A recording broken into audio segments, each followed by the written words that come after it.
그러니까 예, 그러니까 우리가 전염병이 전 세계적으로 팬데믹이라고 하는 이 시대를 살고 있는데 이게 하나님의 심판이냐 아니냐 뭐 그런 논쟁에서부터 시작해서 뭐 어차피 그 신앙이 없는 사람들은 그것에 대한 관심도 없지만 뭐 그런 비슷한 내용이 교회에서 뭔가 이렇게 나오고 있다라는 얘기를 들으면 엄청나게 기분 나빠하고 또 뭐 교회를 욕하고 막 그런 얘기들이 있지만 그걸 다 떠나서 그러니까 이게 어쨌든 전염병이 이렇게 도는 것은 그러니까 생태학자도 그렇고 수많은 학자들도 그렇고 이것은 분명히 자연적이라기보다는 그냥 자연적인 발생이라기보다는 어떤 인간이 욕심을 가지고 뭔가 자연을 파괴하고 뭔가 욕망을 추구하면서 주변에 있던 생태계를 파괴하면서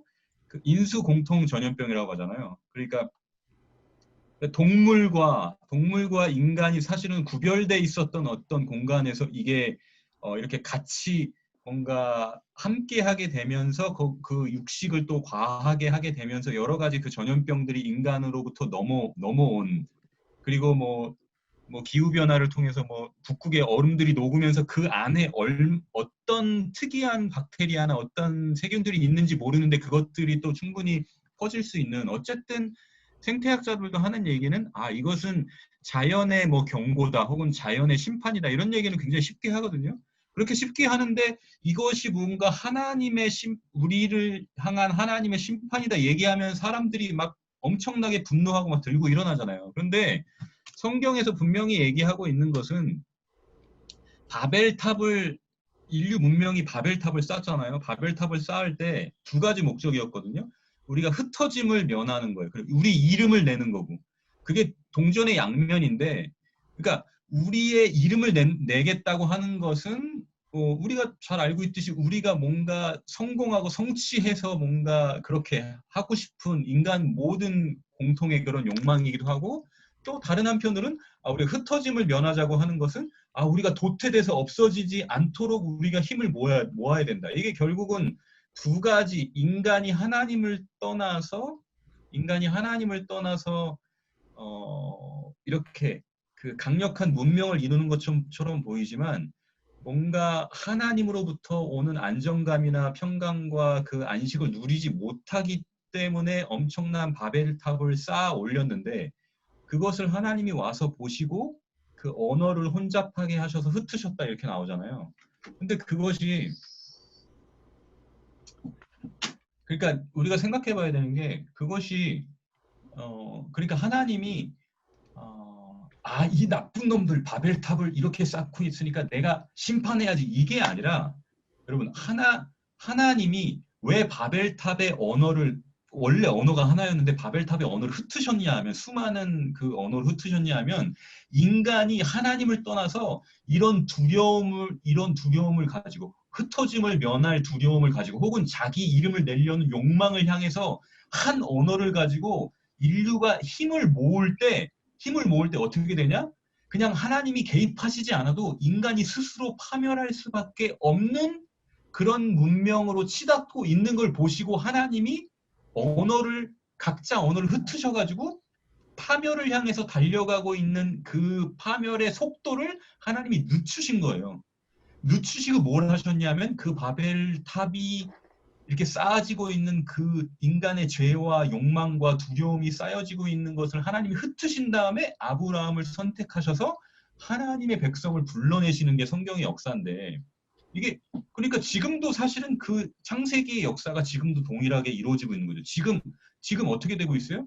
인간의 언어가 거의 인간의 그 학문 세계의 언어는 영어로 통일돼 있잖아요. 그렇기 때문에 모든 과학적인 발전과 기술과 이것들이 전 지구적으로 이제 시너지를 내면서 이제 어떻게 보면 과학의 대단한 문명이 이렇게 쭉 달려가고 있지만 사실은 이게 생태학자들이 비판하고 있듯이 이게 지구 자체를 파괴하고 있는지도 당연히 스스로 그것을 깨닫지도 못하고 회사는 회사대로 그 욕망을 위해서 달려가고 있는데 그 누구도 유엔이 아무리 파리 기후 협약을 하더라도 이것이 자발적으로 멈추지 못할 정도로 막 달려가고 있는 거죠.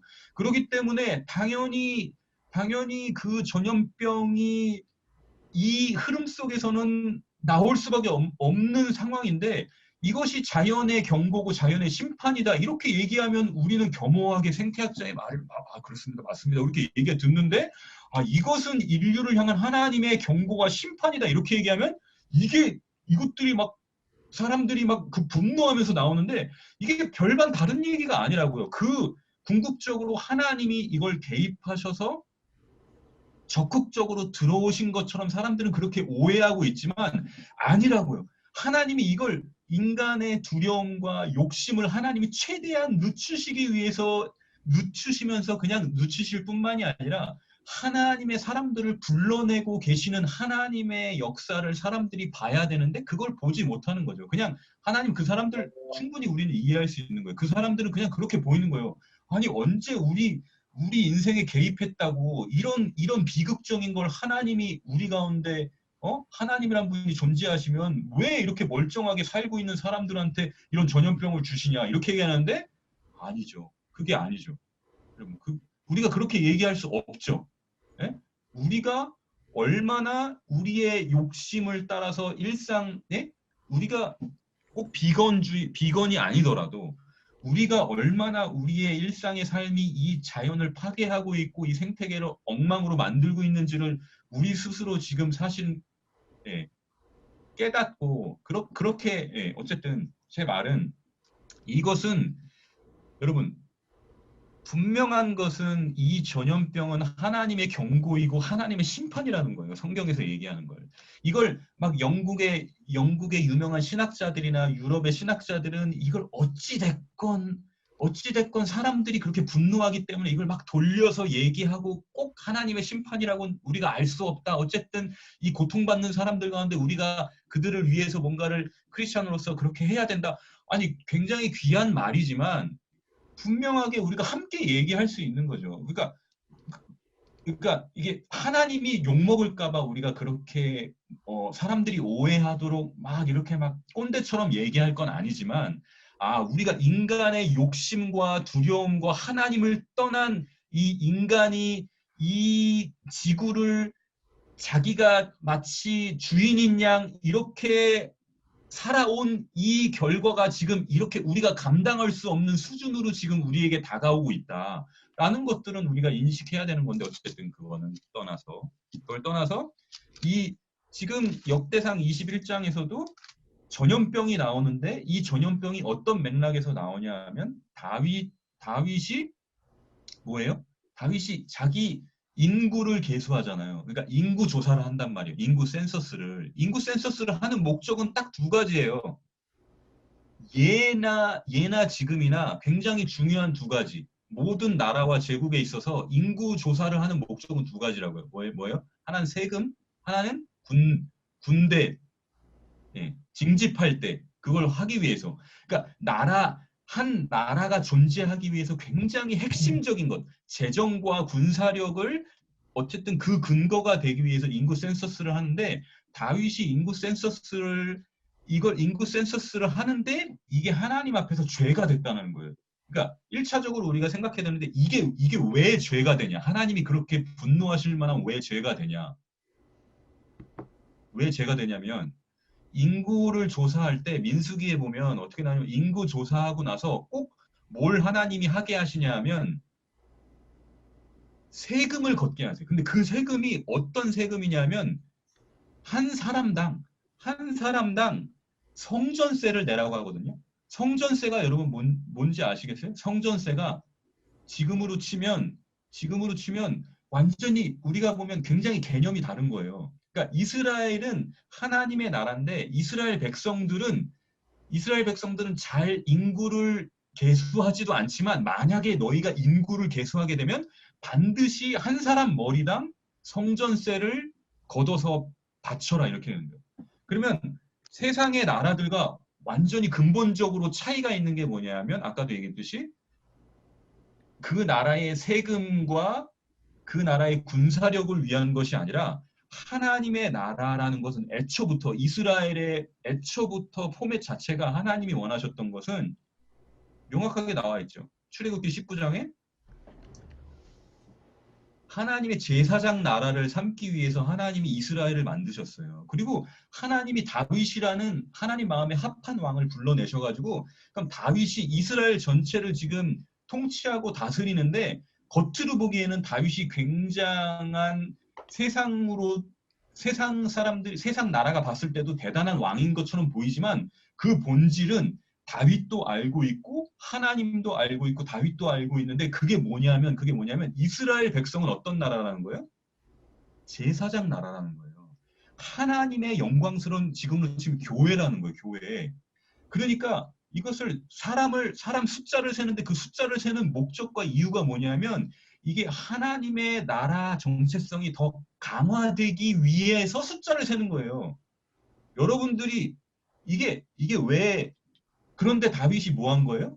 다윗이 잠깐 정신이 살짝 나간 거예요. 그래가지고 숫자를 세는 목적이 뭐냐면, 야, 내가 이렇게 하나님의 은혜로 이 강대한 나라를 이뤘는데, 우리 나라의 국력과 힘이 얼마나 되는지 한번 확인해 보자라고 이렇게 계수를 한 거예요. 이게 언뜻 보면 그게 뭐 대단한 죄냐 싶은데, 지금 보세요. 이게 다윗의 말년에 일어난 일이거든요. 하나님이 얼마나 하나님의 사람의 기준을 하나님과 친밀하면 친밀할수록 그 기준을 높게 잡는지가 여기서 나오는 거예요. 우리 같으면 벌써 우리는 어떻게 사는 거예요? 여러분, 우리 생각해 보세요. 여러분들이 지금 여러분들이 생각하고 있는 여러분들도 일주일에 한두 번뿐만이 아니라 혹자는 매일일 수 있어요. 지금과 같이 자본주의 시대에 살아가는 우리는 우리의 영역에 우리가 계수를 한다고요. 인구 센서스를 한다고. 그게 무슨 우리로 적용하면 아, 내가 이 세상을 살아가는데 내가 지금까지 가용 자원으로 벌어놓은 그런 재정은 얼마나 되나? 여러분 확인하지 않아요? 물론 레버리지로 끌어다 쓴 빚이 있겠고, 뭐 우리 집, 뭐 전셋집이든 무슨 집이든 어쨌든 내가 지금 살고 있는 이 집의 가치, 혹은 내가 지금 직장 생활을 하면서 그걸 다 우리 능력을 어디서 해주는 거예요? 은행권에서 다 알아서 해주잖아요. 대출을 얼마나 땡길 수 있는지. 근데 우리는 그것을 그냥 너무 이 자본주의 시대에서 그냥 살면서 그냥 내 능력치가 얼마고 내 연봉이 얼마고 내가 신용 등급이 얼마고 이런 것 그냥 인간적인 관계는 둘째치고 내가 주식은 얼마나 했고 내가 뭐 여러 가지로 다 내 가용 자원들을 내가 생각하잖아요. 그 생각하는 것이 지금 이 시대의 다윗으로 치면 뭐 하는 거라고요? 인구 개수를 하는 거예요, 우리가 인구 개수하고 살고 있다고. 그런데 그 목적이 뭐예요? 내가 지금 이 험한 세상에서 앞으로 어떻게 계획하면서 잘 살지, 혹은 내가 좀 뭔가를 좀 이뤘어. 내가 뭔가를 이뤘으면 내가 어느 정도 다른 내 나이대 사람에서 내가 어느 정도의 내가 지금 레벨로 내가 이 정도의 성취를 이뤘는지 그 정도로 우리 스스로를 인구 센서스를 하고 있다면 지금 하나님이 다윗을 향한 기준으로 만약에 본다면 어떻게 되는 거예요? 하나님 앞에 하나님이 엄청나게 진노하실 만한 그 죄 가운데 우리가 빠져 있다는 거예요. 그래서 하나님이 진노하셔서 그런데 다윗이 그걸 깨달은 거예요. 이게 정신이 갑자기 확 돌아왔어요. 내가 지금 양치기에서 하나님이 불러내셔가지고 하나님의 영광스러운 교회를 맡은 사람으로 나를 불러주셨는데 내가 잠깐 정신이 돌아온 거예요. 내가 주변의 나라 왕들과 내가 그 사람들을 내 시선에서 보고 있다 보니까 내 주변의 왕들이 생각하는 그 생각대로 내가 생각이 내 머릿속에 들어왔구나. 이거 딱 깨닫게 된 거예요. 그래가지고 다윗도 하나님 앞에 내가 진짜 죄를 범하였나이다 이렇게 무릎 꿇었는데 하나님이 어쨌든 다윗이 인구 계수한 게 이게 죄냐?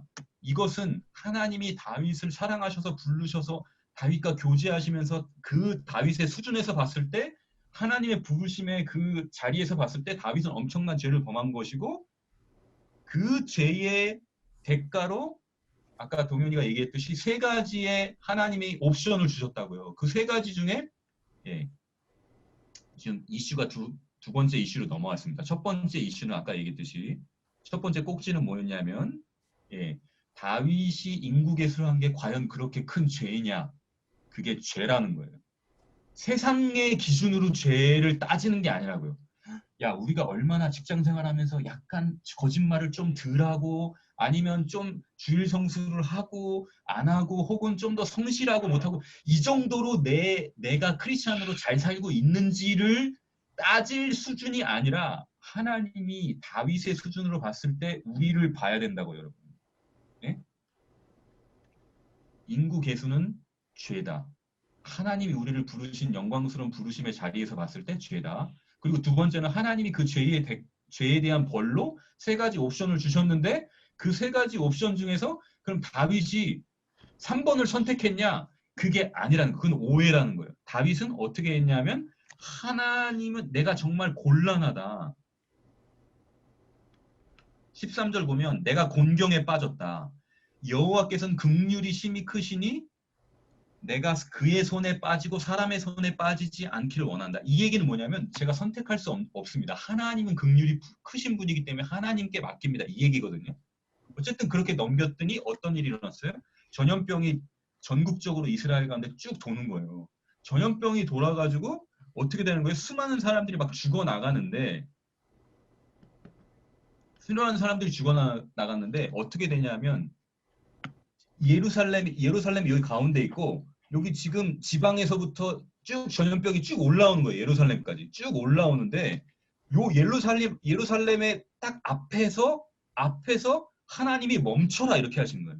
그 죽음의 천사한테 멈추라고 한 다음에 어떻게 하시냐면 하나님이 예루살렘의 그 끝자락에 아라우나라는 그 이방 족속의 사람의 소유된 그 넓은 타작 마당이 있었어요. 지금으로 치면 광장, 그러니까 타작 마당, 그러니까 운동장 같이 넓은데요. 타작을 할 수 있는. 거기에 요 사이, 요 가운데, 우리로 치면은 비무장지대 같은데 고기를 딱 가운데 두고 여기와 여기 사이에 그 아라우나의 타작 마당을 사이에 놓고 죽음의 천사가 어떻게 하냐면 공중에 떠가지고 칼을 가지고 예루살렘을 향해서 이렇게 밑에서 이렇게 칼을 겨누고 있도록 하나님이 하셨다고요. 그거를 다윗과 장로들이 지금 어떻게 되는 거예요? 16절에 보면 다윗이 눈을 들어보매 여호와의 천사가 천지 사이에 섰고 칼을 빼어 손에 들고 예루살렘을 향하여 하늘을 향하여 편지라. 다윗이 장로들과 더불어 굵은 배를 입고 얼굴을 땅에 대고 엎드렸다는 거예요. 자, 우리가 먼저 기억해야 될 건 하나님이 먼저 멈추셔서 기다리고 계시는 거예요. 뭘 기다리고 계시냐면 다윗이 하나님 앞에 나오도록 하나님이 기다리시는 거예요. 다윗이 그래서 하나님 앞에 나옵니다. 회개하면서 하나님 앞에 나온 거예요. 그래서 무슨 회개를 하냐면 17절에 하나님 백성을 계수하게 한 그 하나님의 온전하신 부르심의 뜻대로 살지 못한 죄인이 저 아닙니까? 그런데 이 양떼는 무엇을 행하였나니까 아무 죄도 없는데 하나님 제가 죄인 아닙니까? 나의 하나님 여호와여 주의 손으로 나와 내 아버지의 집을 치시고 주의 백성에게 재앙을 내리지 마시옵소서. 이렇게 지금 다윗이 하나님 앞에 회개하면서 나오는 거예요. 하나님 앞에 회개하면서 나오는 거예요. 그랬더니 하나님 뭐라고 하시냐면 여부스 사람 그러니까 이방 족속이에요. 여부스 사람 오르난의 타작마당에서 여호와를 위하여 제단을 쌓으라 이렇게 얘기하시는 거예요. 그래서 다윗이 두렵지만 어디로 가냐면 그 오르난의 타작마당에 가가지고 어떻게 해요? 오르난과 내 아들은 벌써 자기 타작마당 위에 죽음의 천사가 있으니까 벌벌 떨면서 막 숨어 있었는데 왕이 오잖아요. 자기한테. 왕이 오니까 이렇게 왕한테 가가지고 이제 왕이 어떻게 오시나이까 이렇게 얘기하면서 다윗이 무슨 얘기를 하는 거예요? 22절에 이 타작마당 이곳을 나한테 넘겨라. 값을 주고 나한테 넘겨라. 내가 여기서 제사를 지내야겠다 하니까 오르나니 그냥 당연히 왕이 그냥 가지십시오 이렇게 했는데 다윗이 아니다. 분명하게 내가 대가를 치르고 여기서 제사를 지내야 된다. 그래서 거기서 값을 주고 오르난의 타작마당을 사가지고 거기서 번제를 하나님 앞에 딱 드렸더니 어떻게 되냐면 26절에 다윗이 거기서 여호와를 위하여 제단을 쌓고 번제와 화목제를 드렸더니 여호와께서 하늘로부터 번제단 위에 불을 내려 응답하시고 마침내 여호와께서 천사를 명령하시며 그가 칼을 칼집에 꽂았다. 이렇게 얘기하는 거예요. 그렇게 해서 전염병이 끝났거든요. 그럼 이 전염병이 끝난 상황에서 그 28절에 보면 이때에 다윗이 여호와께서 여부스 사람 오르난의 타작마당에서 응답하심을 보고 거기서 제사를 드렸다 이렇게 얘기하거든요. 근데 이게 그냥 제사를 드린 것이 이게 이 28절이 되게 특이한 구절이에요. 왜냐하면 그 설명이 나오는데 29절에 옛적에 모세가 광야에서 지은 여호와의 성막과 번제단이 그때에는 기브온 산당에 있었어요. 기브온 산당. 기브온 산당에 있었다라는 것은 뭐냐면 거기서만 여호와의 제사가 드려졌다라는 거예요. 그때 그 당시 때는 그게 굉장히 중요했잖아요. 그런데 하나님이 시켰어요. 하나님이 불러내셨다고요. 어디로 불러내셨다고요? 상상하지도 못했던 이방 족속의 땅에다가 하나님이 글로 와서 제사를 드리라고 하는 거예요. 이게 굉장히 이해될 수 없고 특이한 상황이거든요. 근데 하나님이 거기서 제사를 받으시고 응답하시고 그 칼집을 심지어 칼집에 그 천사를 칼집을 꽂으셨다고요. 그걸 보고 다윗이 거기에 그때부터 제사를 거기서 드린 거예요. 그때부터 쭉 드린 건 아니지만 어쨌든 그래서 30절에 보면 어떤 말이냐면 다윗이 여호와의 천사의 칼을 두려워하여 감히 그 앞에 가서 하나님께 묻지 못하더라. 여기서 무슨 얘기가 감히 하나님 앞에 묻지 못했던 것은 다윗이 굉장히 궁금했다라는 거예요.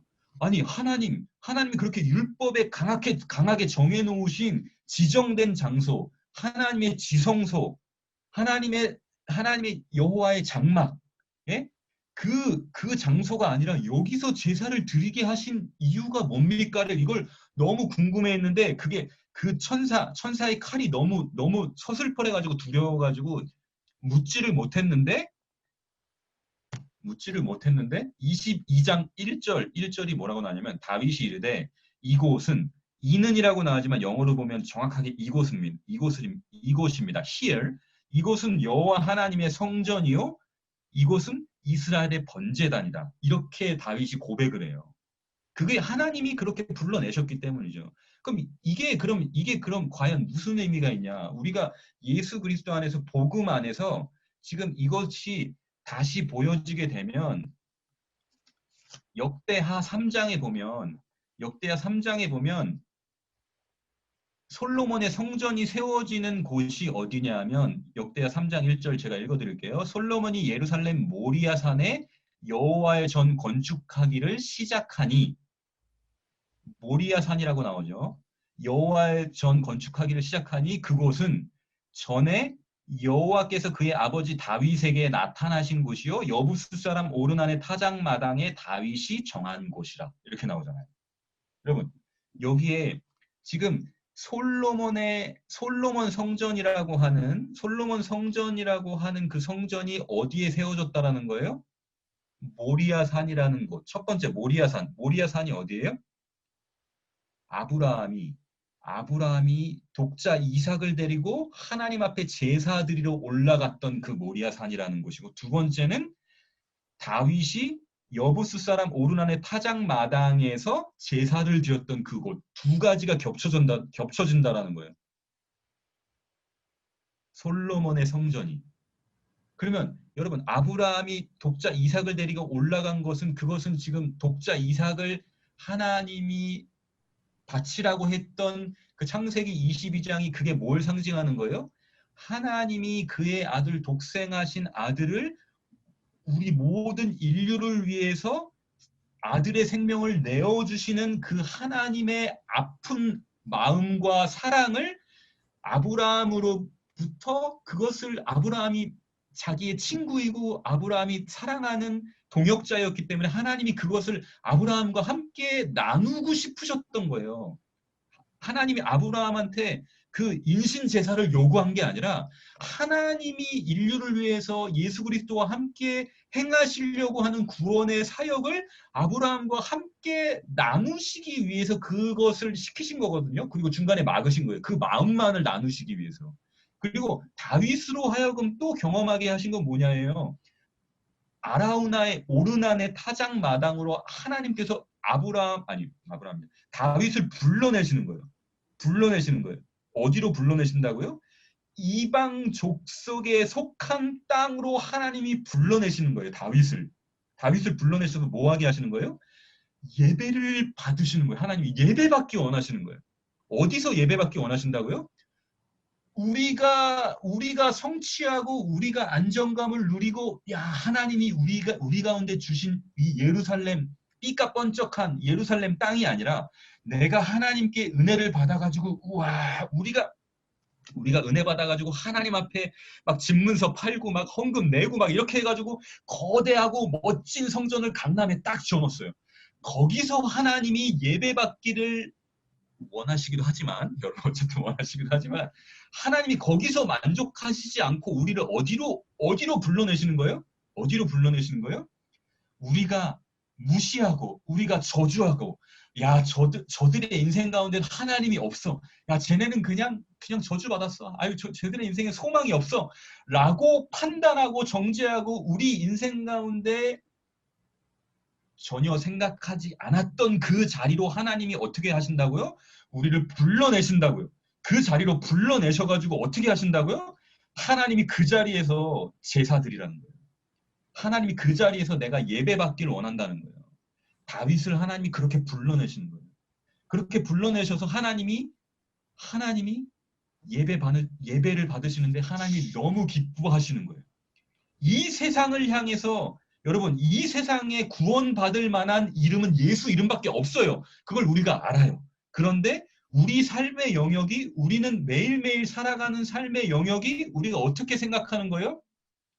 내가 예수 잘 믿고 예배 잘 드리고 헌금 잘하고 해가지고 그냥 우리는 어떻게 생각하는 거야? 하나님이 복 주셔가지고 내가 계수할 수 있는 영역이 늘어나는 것으로 그냥 만족하는 우리의 인생들을 하나님이 그대로 두지 않으신다고요. 하나님이 이걸 참아내실 수 없는 거예요. 하나님이 어떻게 우리를 불러내셨는데, 하나님이 우리를 어떻게 양치는 자리에서 다윗처럼 하나님의 나라를 맡기셨는데, 우리가 그 정도 만족하면서 세상 사람들보다 조금 더 정직한 것, 세상 사람들보다 조금 더 성실한 것, 그래서 하나님이 우리에게 조금 더 복 주셨다라는 것으로 만족하면서 우리를 살아가게 하시지 않고 하나님이 우리 인생을 흔들어 내시는 거예요.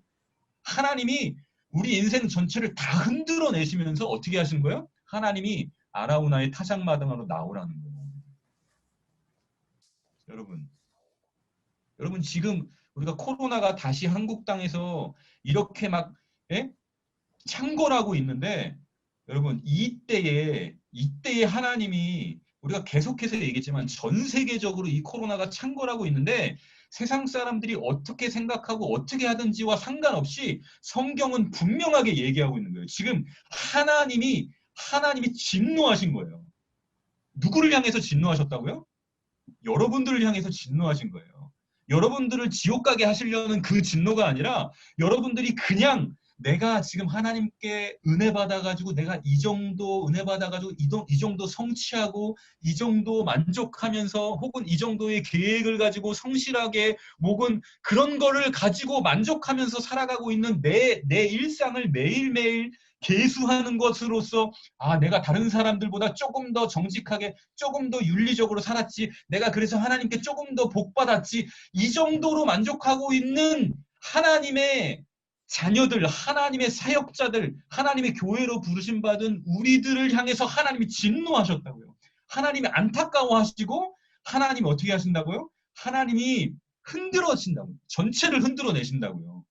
그래서 하나님이 지금 어디로 부르신다고요, 우리를? 하나님이 우리를 아라우나의 타작마당으로 부르시는 거예요. 여러분, 우리가 진짜 관심도 없었고, 혹은 두려워했고, 혹은 무시했고, 혹은 저주했던 그 중심으로 우리를 하나님 불러내시는 거예요. 여러분, 직장 가운데 있고, 우리 가족 가운데 있고, 우리 개인 한국에 머물러 있는 사람은 지금 18억, 19억의 무슬림 땅 가운데 지금 중동, 지금 북한, 지금 중국 세계 열방 가운데 우리가 보지 못한 여러분들이 뉴스 보면 뭐 봐요? 여러분 뉴스 보면 뭘로 보이세요? 여러분 뉴스를 다윗이 인구 계수하듯이 보는 거예요. 우리가 지금 야 우리는 K 방역이 제대로 됐어. 그래가지고 야 우리 선진국을 자각했어. 야 저 봐라 선진국 저 유럽 봐라 쟤네 야 스웨덴 저 미쳤어 그냥 뭐 집단 방역이래 뭐 아니면서 우리가 어디에 빠져 있는 거예요? 어디에 빠져 있는 거예요? 세계에서 지금 여러분 국제 뉴스를 보면서 여러분 뭘 보고 있는 거예요? 여러분은 스스로 다윗의 인구 계수를 하고 있는 거예요. 야, 우리가 이 정도 되면 진짜 괜찮은 거지. 그리고 그 중에서도 우리가 크리스찬이고 여러분들 알게 모르게 우리가 인구 계수를 하면서 사는 거예요. 하나님이 보여주시는 특파원들을 하나님이 전 세계에 보내주셔서 그 상황들을 보여주시는 이유와 목적이 뭔지를 우리는 못 보고 있는 거예요. 우리 눈이 가려져 있었다고요. 우리가 뭘 보기를 원하시는 거예요? 세계 열방을 향해서 하나님이 우리를 불러내셨는지 우리는 그걸 못 보는 거예요. 제사장 나라로 우리를 부르셨는데 우리는 그냥 직장에서 얼마나 그냥 내가 여기서 얼마나 성실하고 정직하게 얼마나 능력 인정받아서 잘 살까만 그냥 그렇게 에너지를 쏟아가면서 계수하면서 살았던 인생을 하나님이 진노하시고 하나님이 지금 흔들어내시는 이 시기라는 걸 우리가 잊으면 안 된다는 거예요. 그래서 이 다윗의 인구 계수의 사건이 오늘날 우리에게 말씀하시는 거라고요. 그래서 하나님이 어디로 부르신다고요? 하나님 여러분 뉴스를 보세요. 뉴스를 꼭 보시라고요. 그리고 어디를 보시는 거예요? 뉴스는 정말로 이 시대 성도들을 향해서 세계 선교를 향해서 하나님의 교회들을 향해서 세계 선교를 계속해서 중보기도를 쏟아내주고 있는 놀라운 중보기도의 창이라고요. 그냥 여러분 교회만 가가지고 중보기도 제목 던져준다고 해서 그거 기도하는 걸로 만족하는 게 아니라 여러분 우리의 모든 시선과 생각과 우리의 보여지는 모든 것들이 하나님이 지금 우리에게 세계 열방을 향해서 보여주시는 하나님의 마음과 하나님의 사역으로 하나님이 우리를 불러내시고 있다는 걸 지금 이 전염병의 시대에 코로나의 시대에 우리가 분명하게 깨닫고 알아야 된다는 거죠. 제가 이거를 사실은 6개월 전에 했는데 지금 또 하는 거예요. 동현이는 지겨울 거야. 재현이는 또 지겨울 수도 있고. 슬기는 까먹어서 안 지겨울 수도 있어요. 그런데 이걸 여러분 지금도 오늘도 사실은 이 말씀을 할 수밖에 없기 때문에 우리가 이 말씀을 저까지 포함해서 다 들어야 되는 거고 우리는 계속해서 아라우나의 타작마당으로 하나님이 부르신다는 걸 우리 깨달아야 된다는 거예요. 여러분 아라우나의 타작마당으로 불러내셔서 하나님이 다윗의 어떤 대단함을 하나님이 바라시는 게 아니라 어디로 끌어내셨어요? 다윗이 어디 있었다고요? 예루살렘에서 다윗이 아라우나의 타작마당이라는 그 자리로 왔어요. 그리고 하나님의 진노의 칼이 이렇게 향하고 있었어요. 그럼 지금 다윗은 어디에서 나왔냐면 예루살렘 가운데 한 사람이었다가 하나님의 부르심 가운데 이 자리로 나왔다고요. 근데 이 자리가 어떤 자리인지 아세요, 여러분? 다윗이 여러분 제가 얘기했죠. 중보자의 원어적인 의미가 가운데 서 있는 사람이에요. 가운데 선 사람이라고요. 하나님이 지금 다윗을 어떤 사람을 어떤 자로 부르셨어요? 중보자로 부르셨다고요. 근데 여러분 오해하시면 안 되는데 우리 그 어떤 개인도 이 세상 하나님의 거룩하심과 하나님의 진노 앞에 우리의 의로 중보자로 나갈 수 없어요. 우리는 모든 인생은 하나님 앞에. 그런데 유일하신 중보자가 성경에 딱 나오는데 그게 누구라고요? 예수 그리스도라고요. 성경에서 유일하신 중보자 예수 그리스도인데 하나님이 그럼 어디로 불러내셨다고요? 지금 구약의 다윗의 아라우나의 타작마당으로 불러내셔서 하나님이 예배 받으시는 그 자리가 다윗이 얼마나 자기 죄를 잘 자복하고 회개했는지를 하나님이 기뻐 받으셔서 대단하도다 너는 좀 특별하도다 이런 다윗의 윤리성과 정직함과 이런 자기 그냥 깨어짐을 하나님이 받아내시는 게 아니라 하나님이 어디로 불러내셨다고요? 마치 아브라함이 독자 이삭을 데리고 모리아산에 올라갈 때 아브라함이 얼마나 충성심을 하나님이 시험하는 그걸 얘기하는 게 아니라 하나님의 사역, 예수 그리스도와 하나님과 성령 하나님이 온 우주 열방을 구속하시는 그 하나님의 사역에 아브라함과 이삭을 참여시켜 주셨듯이 지금 다윗을 어떻게 불러내시는 거예요? 다윗을 예수 그리스도의 중보적인 사역의 자리로 하나님이 다윗을 이렇게 땡겨내 주시는 거예요. 그 은혜의 자리로 다윗이 나아간 거라고. 지금 우리가 지금 여러분 자리를 확인해야 되는 여러분 자리. 여러분 직장에서 여러분 친구를 만날 때 우리가 지금 예배할 때는 뭐 그렇다고 쳐도 예배할 때는 그렇다고 우리가 모든 관계와 모든 우리의 삶의 영역에서 우리가 그 자리 예수 그리스도의 아라우나의 타작마당에 서서 열방을 중보하시고 열방을 위해서 자기 생명을 내어주시는 그 예수 그리스도의 생명의 중보적인 그 사역의 자리에 우리를 불러내시는 그 하나님의 부르심 앞에 여러분 서야 되는 거고 그 예수 그리스도 안에서 우리가 그 안에서 우리가 어떻게 해야 된다고? 이제 할렐루야. 뭐 이것도 해야겠지만 여러분 그 쉼이 그냥 쉼이 아니라 하나님의 안식과 하나님의 사역과 하나님의 성품 안에서 매일의 시간 가운데 일상의 시간 가운데 여러분 모든 만남과 모든 일상이 제가 매주 강조해서 얘기했듯이 하나님의 은혜와 생명과 그 열방을 향한 하나님의 사역과 성품에 참여하는 그런 여러분들의 일상이 되길 축복합니다.